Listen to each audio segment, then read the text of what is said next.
Hello, what I will be doing in today's video is taking my laptop apart to install tiny little heat sinks to the cooling assembly. Now I do know that adding tiny little heat sinks like this will be not as effective as adding a new heat pipe or something of that extent, but installing tiny little heat sinks all over the current cooling assembly where you can will still be more effective than just leaving a laptop as it is.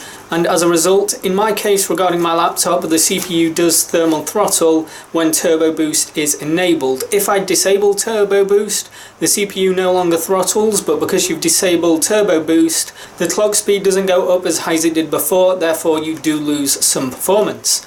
I will also add that regarding the cooling tests in this video, I will have the laptop's fan set to 100% speed simply to avoid variables. So if I leave the fan speed on automatic, it will go up and down depending on the temperature, and that of course creates a variable, which means the end results of the testing could be flawed.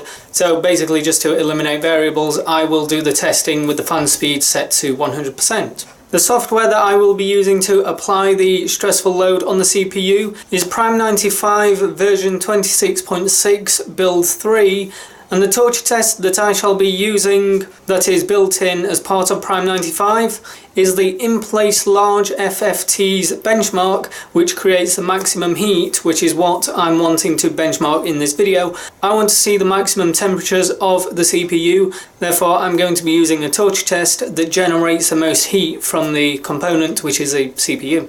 And then to record and review the temperatures, I will be using Hardware Monitor version 1.35.0, which is the latest stable release as of this recording. And regarding the setup for the cooling of the laptop, I will simply just have the laptop on this custom-made laptop riser, and I will have it plugged in via the charger to the mains. Therefore the components will be running to the maximum that they can run, because with performance laptops, especially gaming laptops or workstation laptops, if you unplug them from the mains, the clock speeds on the CPU will cut in half to preserve battery. The results to the following test that you are about to watch, I can say that I had turbo boost enabled, therefore the CPU on paper is able to boost up to 3.8 GHz. And regarding the laptop's cooling assembly, it is in its stock configuration, therefore I have not added any heat sinks to it. So jumping into the results, you can see the CPU is a i7-7700HQ, and now if we go down to the temperature, so what we have here is the first column is current temperature, the central column is minimum temperature, and the third column is maximum temperature. Out of those three columns, we are focusing on the third column, and looking at this, I can say that the temperature ranged from 92 degrees Celsius on its coolest core to 95 degrees Celsius on its hottest core, and somehow that makes the package temperature go up to 98 degrees Celsius. I'm not quite sure how that works. Why is the package hotter than every core? I'm sure there's some explanation behind it, but I don't know. But let's just leave it at that. The coolest 92, the hottest 95, and the package at 98. And if we go down to the clock speeds here, if we look at the right hand column, we can see the CPU did boost up to 3.8 GHz. That's because I have enabled turbo boost, but due to the temperature being as high as it is, the actual CPU clock speed varied from 3 GHz to 3.2. So while the CPU did boost up to 3.8 GHz here, it was not able to hold at that 3.8 GHz because the CPU was getting too hot. So the CPU automatically clocked itself down so that it would prevent itself overheating and therefore preventing damage to the component. Now with test 1 out of the way, let's move on to test 2. Regarding the CPU, for test 2 I have disabled turbo boost, therefore the CPU on paper will run at a maximum clock speed of 2.8 GHz. And I can say that once again I have not added any additional cooling to the laptop's cooling assembly, therefore it is still running in its stock configuration. With all of that said, let's jump into the actual results. Again, the CPU is the same because, well, it's not going to change. And again, regarding the temperature, we are looking at the right hand column. Remember, this is with turbo boost disabled, And due to having turbo boost disabled, it means the CPU won't clock as high, and it also means that the CPU will generate less heat because it's at a lower clock. And as we can see from the temperatures, the temperature ranges from 79 degrees Celsius on the hottest core to 74 degrees Celsius on the coolest core, and the package temperature is 82 degrees Celsius. And moving down to the clock speeds, again we can see the maximum frequency the CPU was running at was 2.7 GHz, therefore confirming that turbo boost was disabled. And I can say that regarding this testing, due to the cooler temperatures that are in the mid to high 70s, the CPU was able to sustain that 2.7 GHz through the entirety of the testing. It did not clock down. I'm now going to begin the disassembly process, where I'm going to take the base of the laptop off, and then I'll be able to get to the cooling solution below.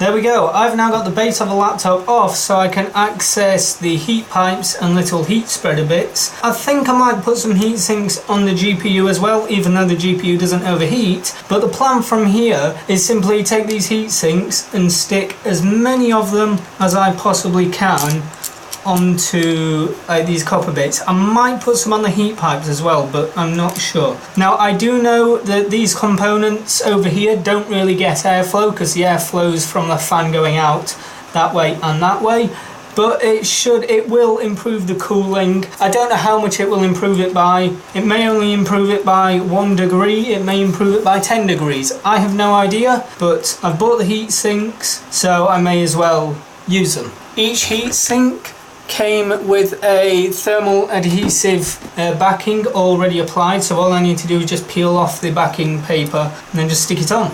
These are the smallest heat sinks I could find, but still they're a bit big to sit level on there. I guess if I wanted to I could cut them in half and then fit them on, but that's a bit too much messing about, and besides I don't think half a heatsink is even going to do anything. But hey, let's get on to the time-lapse once I zoom the camera back out, because I forgot I even zoomed it in.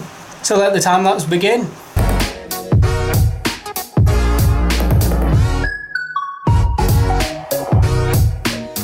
I believe this here is the chipset die. Now I'm not 100% sure if it is or not, so that may be incorrect. But what I did notice is it is some kind of die, and quite clearly it doesn't need a heatsink on it because it doesn't have one. But I think now I've got these little heat sinks, I might just put a heatsink on it anyway. And I know that that's an exposed die, so I need to be very, very careful that I don't crack the die, because if I do, chances are I've bricked the laptop. So yeah.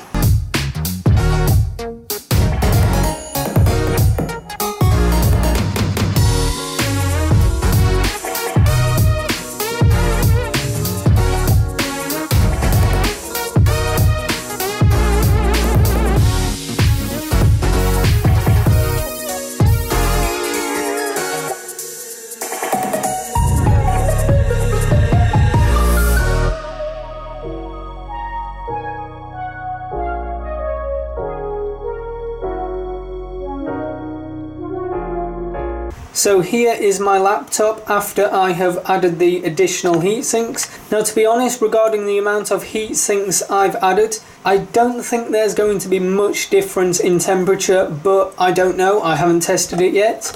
This is the GPU, so I've put 7 heat sinks along the heat pipe, and I've put 3 heat sinks there, which is on top of the copper plate that's above the actual GPU die, and the same on the other side of the heat pipe here. Now you may notice I haven't put any heat sinks on the memory, and that's because the GPU is only a 1050 Ti, and I've done research and even desktop versions of the 1050 Ti don't even have any cooling at all on the memory. So just the fact that this laptop has got the thermal pad and then the copper plate bits, it means this laptop's cooling, well, this laptop's GPU's memory has more cooling than desktop variants of the same GPU. So that's one of the reasons why I didn't put any on the memory. And the second reason why I didn't put any on the memory is because the GPU doesn't even overheat, but I thought I may as well stick some heat sinks over the top of the die area and a few on the heat pipe just in case. And then if we move over to the right, we have the CPU. Now unfortunately the CPU's like copper plate that sits over the die is a lot smaller than the GPU, and it's also got weird angles and these little bracket things on it which help hold it in place. But all of that meant I couldn't fit that many heat sinks on this area here. So I've got 5 on the heat pipe, and again 3 on the far side of the heat pipe and 3 on this side of the heat pipe.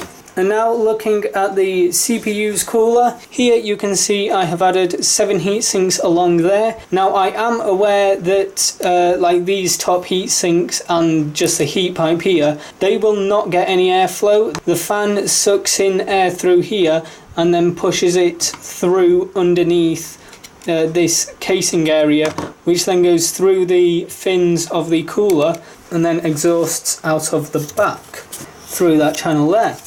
So as you can see, these heat sinks aren't in that channel of airflow, but I thought I'd just stick some on there to provide a small amount of passive cooling, and also because there was room for me to put them there underneath the base of a laptop. This is the final product really. This is a laptop. Now I've put the heat sinks on it. Now all I need to do is test it.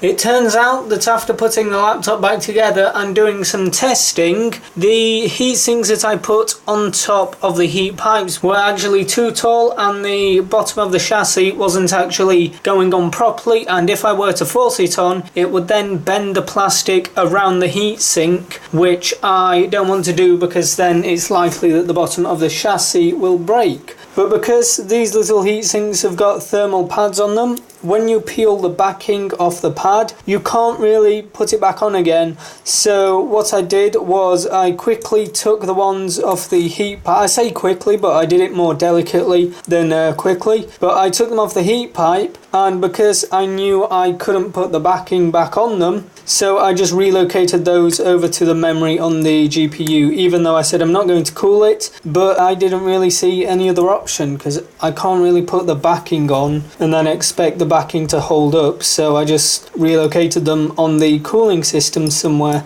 Now originally I wasn't expecting these heatsinks to get any airflow, but if I place the casing over the bottom of the laptop, you can see we have this fan intake right above these components, so they will get airflow, because if you look at the locations of the fans don't actually have an opening for them to suck air directly in, meaning they are pulling air through this intake down here on the right. Ignore these lines to the left, they're fake, they're not actually an intake, but they're pulling air through this intake and this intake, which is directly above where I've put the heat sinks on. So on paper, and I guess in practice, these heat sinks will be extra cooling for the heat sink like setups, I guess you could say, but whether that difference will be noticeable or not, I don't know. But yeah, there's the heat sinks basically being reapplied once I figured out that putting them on the heat pipe made them too tall and it was actually bending the bottom of the chassis. Now I need to go and test these again. So now I have applied the heat sinks to the laptop, I'm going to go and run the same tests that I ran previously again, this time with the heat sinks added, like I've just said. I'm going to run 2 runs as I did previously. In the first run I have turbo boost enabled, therefore the CPU can clock up to 3.8 GHz. And then in the second run, I disable turbo boost, meaning the CPU can only boost up to 2.7, or on paper 2.8, but I've never seen it go to 2.8. So with that said, let's jump cut to run number 1. For this test, I have enabled Turbo Boost, and as already stated, I have now added the small heat sinks to the cooling assembly. So again, the CPU is a i7-7700HQ. We've been through that, the CPU is not going to change. Again, we've got the CPU temperatures there, and then just below that we have the clock speed of the CPU, and again, it is the right-hand column that we are focusing on, as that gives us our maximum readings. So as we can see by this, the hottest CPU core was 95 degrees Celsius, the coolest CPU core was 90 degrees Celsius, and the package core was 98 degrees Celsius. So now we have looked at the temperature, let's go down to the clock speeds. Now as we can see on the right, the CPU did boost up to 3.8 GHz, therefore confirming Turbo Boost was enabled. Now as with the original testing, I did monitor the clock speeds throughout, and again the CPU sort of ranged from 3.0 to 3.2 GHz, but what I can say is it was staying more consistently around 3.1 GHz, which is an improvement, whereas previously it was staying around the 3.0 GHz. But now I've added the heat sinks, I've got an extra 100 MHz out of the CPU, which is not the biggest of difference, but it is still a difference.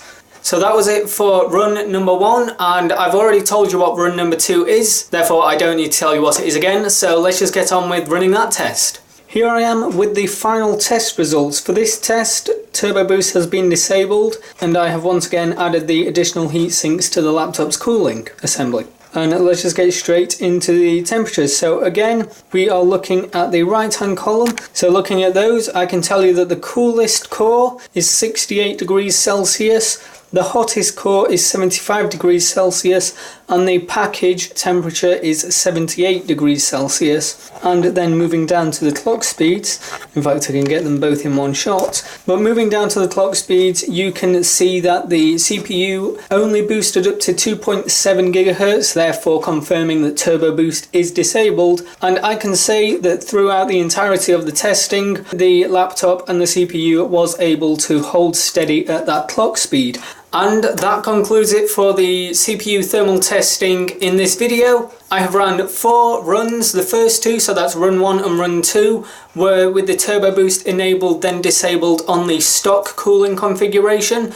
And then for runs 3 and 4, I applied those additional heat sinks to the stock cooling assembly, and then ran the CPU through its testing once again with Turbo Boost enabled and disabled. And now, for the sake of simplicity and ease, I'm going to take all of the results from the multiple tests that I have ran and compile them all into one table so that they are easy to read and understand. And of course, by doing this, you can see the before and after in a direct form of comparison, which is good. Now, I don't actually know the results because I'm recording this before I make the table, but after the next jump cut, I will be able to tell you whether I would consider this a success or not.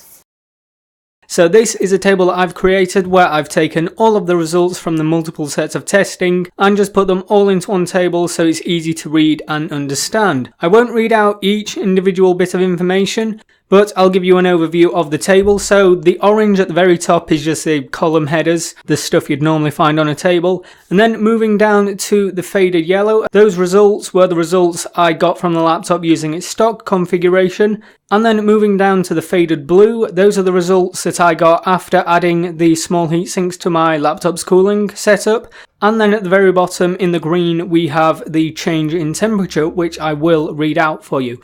So when Turbo Boost was enabled on the CPU, the package temperature and the maximum core temperature didn't change. There was no change at all, but when it comes to the minimum core temperature, there was a reduction of 2 degrees. So there's some improvement there, but to be honest, that's easily within the margin of error. And in the case of this video, I am wanting to reduce those temperatures. So in the format of this table, the higher the negative number, the better. So a -6 is better than a -2 type of scenario. But then when I actually disabled Turbo Boost, this is where adding the heat sinks had an effect. So by looking at these results, when Turbo Boost was disabled, both the package temperature and the maximum core temperature dropped by 4 degrees Celsius, and the minimum core temperature dropped by 6 degrees Celsius. And now just to throw my thoughts in at the end here, looking at the results when the turbo boost is enabled, I'm going to say that there's no difference there because -2 degrees is easily within the margin of error, but when I disabled turbo boost, that's when the results became more noticeable and more reliable. Now I know it has only dropped by 4 and by 6 degrees, but I feel that what I did in this video was the minimum I could do to my laptop, like modified some of the heat sinks, like filing down the fins a bit so I can fit them on the heat pipes and things like that. I feel that is something to do in the future that would be equally as beneficial because it will be adding more cooling. But as for what I did in the video, I feel this is only the beginning of trying to get my laptop to run cooler because it's a laptop and the GPU is fine. The GPU doesn't overheat. I know I stuck loads of heat sinks all over that, but that doesn't overheat, so I'm not that worried about that. But the CPU does thermal throttle, as you can see in these results here.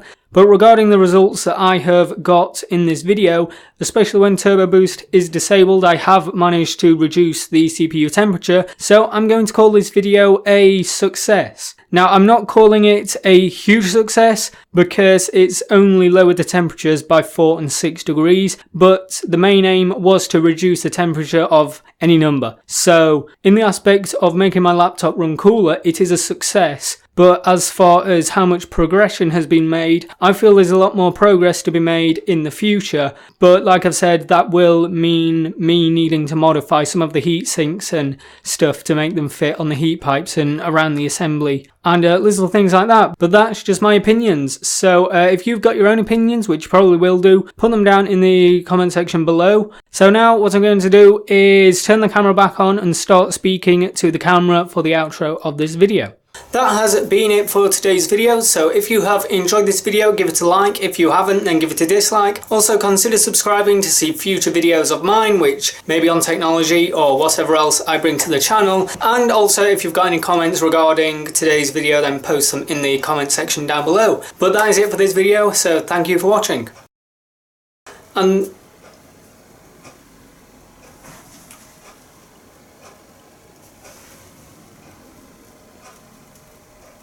can you stop so I can catch you and put you back outside? Oh, flew out by itself. In case you wonder what happened, a butterfly just flew straight through the window. I don't know if it came into frame at all, but it kept flying around and I was going to get it and put it back outside, but it found the window, so it went out itself.